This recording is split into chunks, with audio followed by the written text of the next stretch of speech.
Les nommés pour ce premier prix sont Hélène Briand et Stéphane Macmillan, cofondateurs de Bon Vivant qui produit de la protéine de lait sans vache.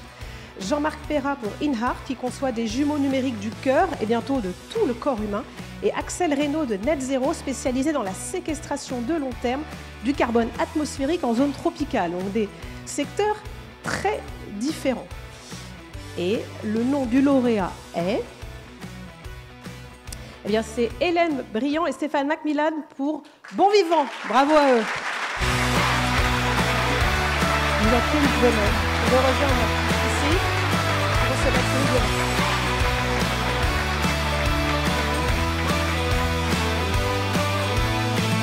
les Vous en prie, installez-vous dans le petit rond orange prévu à cet effet. Félicitations. Bravo à tous les deux. Merci beaucoup. Vous ouvrez le bal, hein, c'est quand même... peut-être quelques mots d'abord sur Bon Vivant, parce que ça intrigue un peu. C'est une entreprise lyonnaise, hein, une food tech, qui s'est lancée donc dans cette fabrication de protéines de lait à partir de levures aux qualités identiques à celles issues de l'élevage, donc à celles issues de la vache. Ça fonctionne comment ? Alors tout d'abord, merci à tous, merci au jury et également à l'opinion pour nous avoir invités et nominés. Bravo aux nominés également. Bon Vivant, on produit des protéines de lait qui sont identiques à celles produites par la vache et ça se passe en 4 étapes. Déjà, la technologie de base, c'est la fermentation. Vous la connaissez toutes. C'est la même que pour la bière. On utilise du sucre, de l'eau et des ferments qu'on appelle souvent des levures. Et ces levures, elles sont programmées pour produire des protéines de lait comme pour celles de la vache. Et ces protéines de lait, elles sont essentielles à la vie. Ce sont des protéines qui sont très riches et qui nous permettent de grandir, de se muscler également. Et grâce à cette technologie, on va les produire, les purifier et elles vont être pures, très nutritives, sans lactose et surtout avec un impact environnemental positif.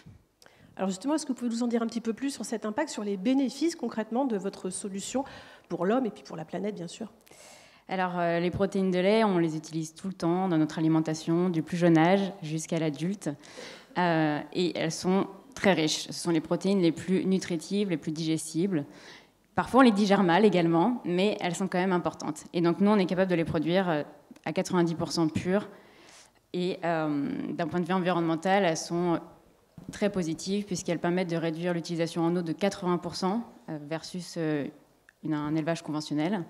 Les émissions de gaz à effet de serre sont moins 70% et l'utilisation en terre, puisqu'elles sont fermentées dans des tanks de fermentation, à moins 90%. Je ris parce que je vois le dessin de CAC derrière vous, très à propos. Alors, cette année, l'entreprise s'est installée dans son laboratoire de production à côté de Lyon, grâce à une levée de fonds que vous avez bouclée l'année dernière de 15 millions d'euros. C'est quoi les projets à venir, là ? Alors, les projets pourraient être de lever de l'argent, mais pas encore. Dans le projet principal, on a signé 3 contrats de collaboration avec des groupes laitiers, parce que donc on est B2B. Donc on vend cette poudre, ces protéines sous forme de poudre, pour qu'après elles soient réintégrées dans des produits. Donc maintenant, le gros challenge, c'est de passer à l'échelle. Donc là, on arrive à en produire des kilos, il faut arriver à en produire des tonnes et commercialiser. Mais bravo encore à tous les deux. Je vais le remettre. Madec, Morgane, je vous laisse le privilège de remettre ce trophée à nos 2 premiers lauréats du trophée du visionnaire de l'année. Merci. Et puis je vous laisse vous installer ici pour la petite photo, tous les 4, pour immortaliser l'instant.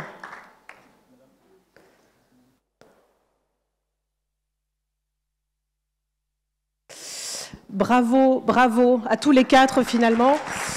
Morgane, Madec, je vous laisse rejoindre les coulisses. Un grand bravo à tous les 4 et puis je laisse la parole à ma consoeur Cécile.